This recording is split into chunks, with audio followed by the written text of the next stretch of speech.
I want to tell you about a Zelda game Nintendo never wanted you to find out about, fittingly named The Missing Link. This game got deleted off of YouTube by Nintendo about the week after its release, and as usual, they only took down videos for featuring Zelda gameplay, but left the patch for the game itself completely untouched. Shoutouts to this video sponsor Squarespace for bringing us here today. Despite circumstances, the game was popular enough that one of its composers even found a job off of their involvement in this. Zell has been updating the game ever since, with today hopefully being the final update. So let's talk about what made the game so popular and make sure this video right here is transformative work. So, what is The Missing Link?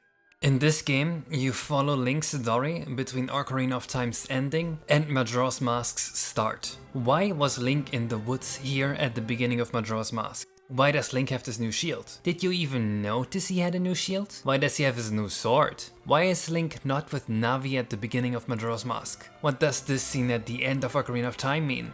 Of course, those of you into Zelda lore may already have a rough idea and their own fan theories of how Link ended up in Majora's Mask Termina. But what if someone actually built the missing chapter that ties these two games together? That is exactly what this game set out to do. Zell, who along with CDI Fields has collaborated with me to make this mod way back in the day, has recently updated this mod after I bribed him with some Squarespace money to make me a couple changes to our game. This update has some improvements that were part of my original vision for this game and much improved the adventure, although they are very minor changes. If you haven't played the game yet, I really recommend you check it out. It is one of the games I am most proud of. When this game was designed, I made sure to bring together the biggest Zelda nerds to make sure no part of this game's plot infringes on any Zelda canon to ensure it fits the timeline. Unlike Nintendo, we don't have the luxury to be able to retcon stuff. If we were going to have fans accept this as a theory, it has to fit in perfectly. This game does introduce some new lore that maybe you will enjoy imagining as part of the world of Zelda. The story of the Hero of Time is already well explored, but why not play more of it?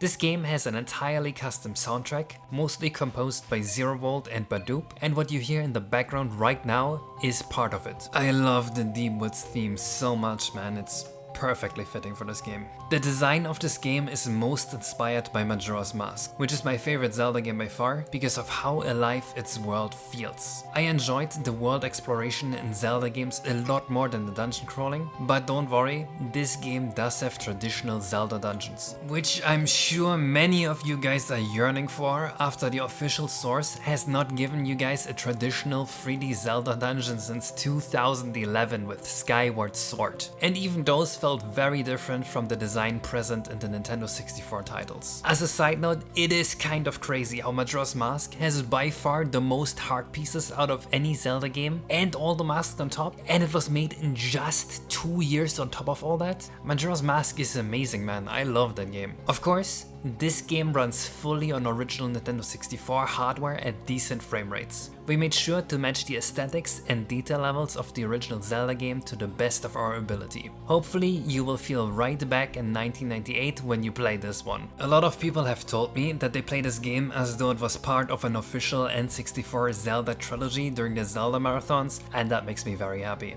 This was one of the first few hacks with a custom boss and all custom items to unlock. This hack was made in the olden days before decompilations were a thing and was programmed mostly in assembly, so that was quite the challenge. The visuals and atmosphere start Ocarina of Time-like, and slowly, as you progress, the atmosphere ramps up to match Majora's Mask's darker tones. Starting with the Kokiri forest that is wilting away after the Deku Tree's death, and ending with something I will not spoil right now. Many people actually can't tell whether this is a Majora's Mask or Ocarina of Time hack, and that is pretty cool.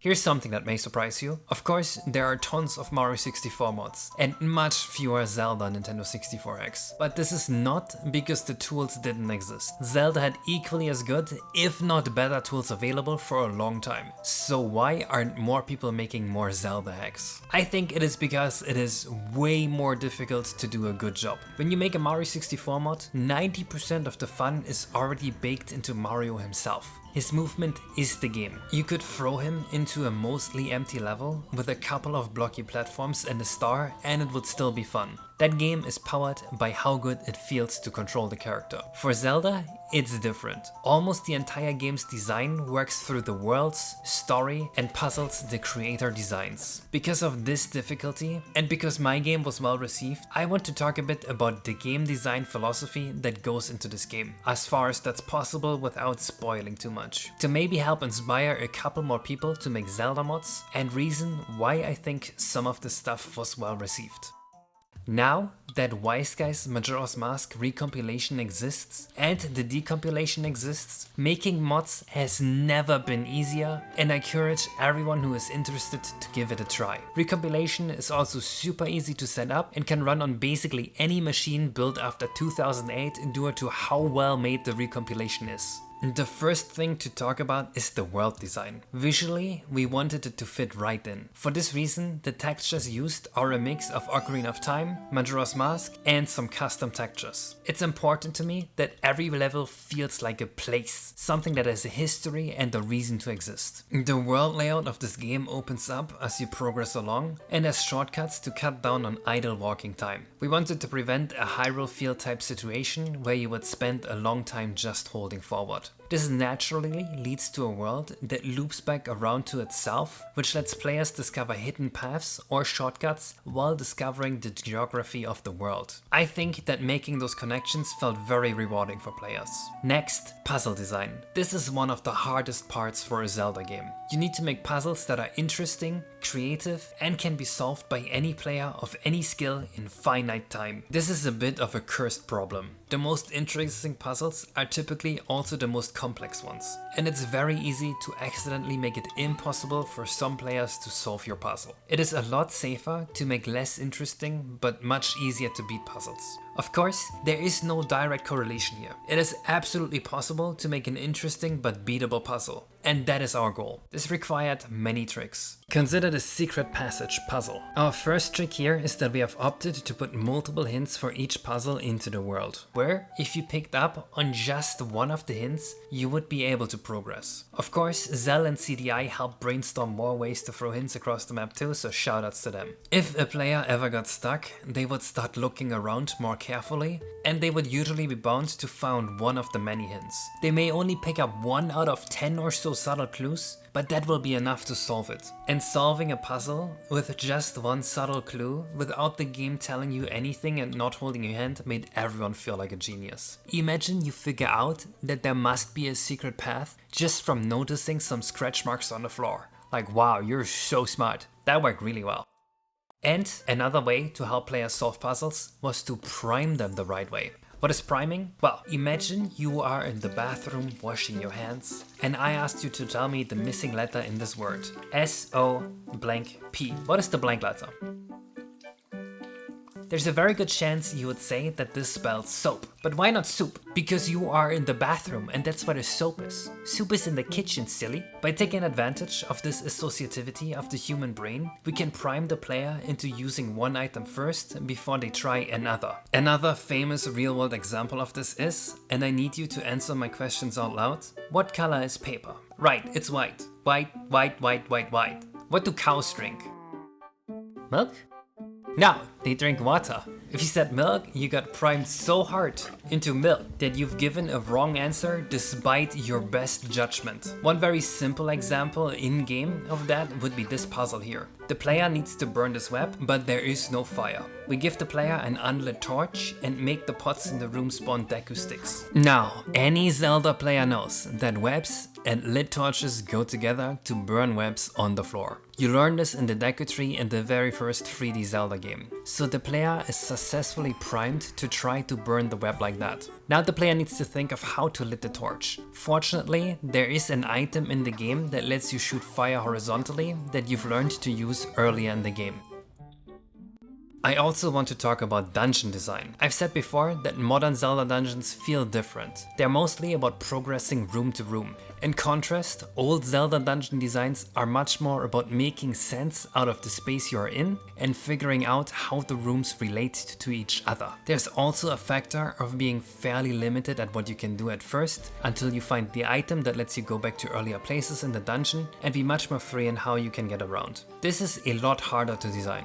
Surprisingly, on all Zeldas there seems to be no elements of mastering your new skill. And some YouTube essayists may complain about that and pretend that this is a bad thing for nebulous reasons because another YouTube essayist once said that this is what makes games good. But I don't think we have any proof that that is required, and I don't think this is a bad thing in Zelda games. Despite me saying that, the dungeon in the Missing Link kind of introduces that element. But the item we added is fairly complicated, so this deviation from the vanilla design philosophy is what I would consider a necessary evil. For the dungeons in the Missing Link, we've based them off the new items you'd find in the game and ramped up the difficulty and the complexity of the interactions with the new items gradually, so that the player would always be at the most one new realization of a concept away from solving the puzzle. Doing it that way playfully lets the player get better with their items. All the dungeons also have geometrically intersecting paths, and sometimes you use this intersection to make a change in an earlier part of this dungeon to make progress. This worked pretty well, as players would learn the dungeon layout and use the maps they found to figure out the path forward, keeping in line with Ocarina of Time's and Majora's Mask's dungeon philosophy. Now, there is one downside to this. With the old Zelda dungeon philosophy, dungeons can be mentally exhausting. There's one thing that I think the Nintendo 64 Zeldas did intentionally to prevent players from overexerting their brain. They gave the players a break. And how?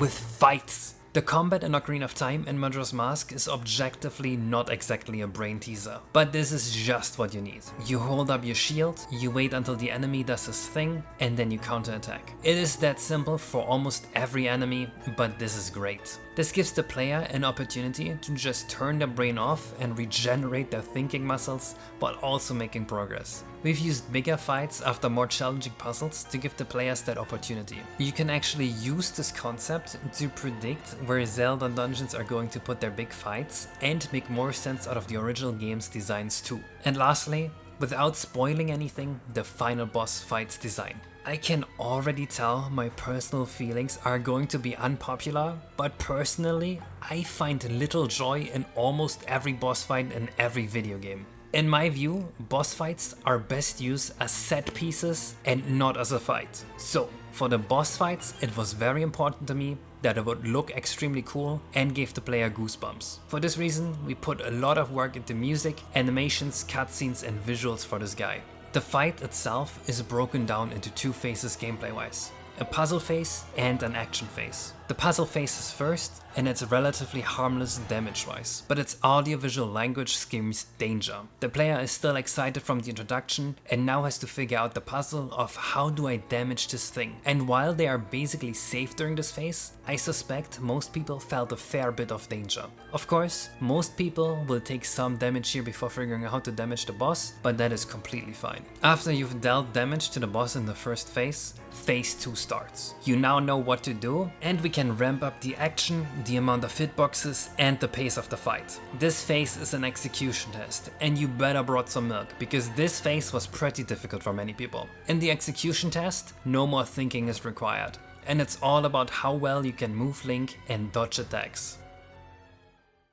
And that is kind of my vision of how a Zelda game works best. Let me know what you think after you've played the game. The only bad news about this game is that it is rather short. With only 8 heart pieces and 1.5 dungeons, most people beat this game in under 3 hours. I hope that maybe one day in the far future I can organize a bigger Zelda project, but for the time being, this is the best you'll get out of me Zelda-wise while I work on my Mario 64 mod. If you want this game, you can download and patch it for free onto your Zelda Ocarina of Time ROM. There are also illegally sold copies of this game, some even literally sold at Walmart, and I've seen this game sold at local game stores, but I've got absolutely nothing to do with that. I don't see a cent from it and would prefer if you did not give reproduction cartridge sellers your money, because I am worried that Nintendo will come back around to me specifically somehow for the existence of these cartridges and end up killing me.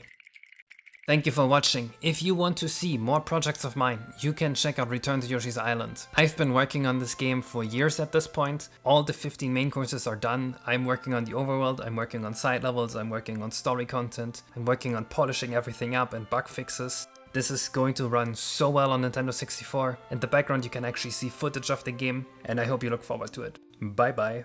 Shoutouts to Squarespace for sponsoring this video. Squarespace has all the tools you need to build a website. They help you find the domain with one all-inclusive price, no hidden fees, and each domain comes with privacy and security tools. They also offer SEO tools to help your website pop up at the top of Google search. If you like to showcase videos on your website, Squarespace also has the tools for that. You can upload and organize your videos, and if that is what you're into, even monetize or paywall your videos. Go to squarespace.com for a free trial. And when you're ready to launch, go to squarespace.com/Kaze Emanuar to save 10% of your first purchase of a website or domain.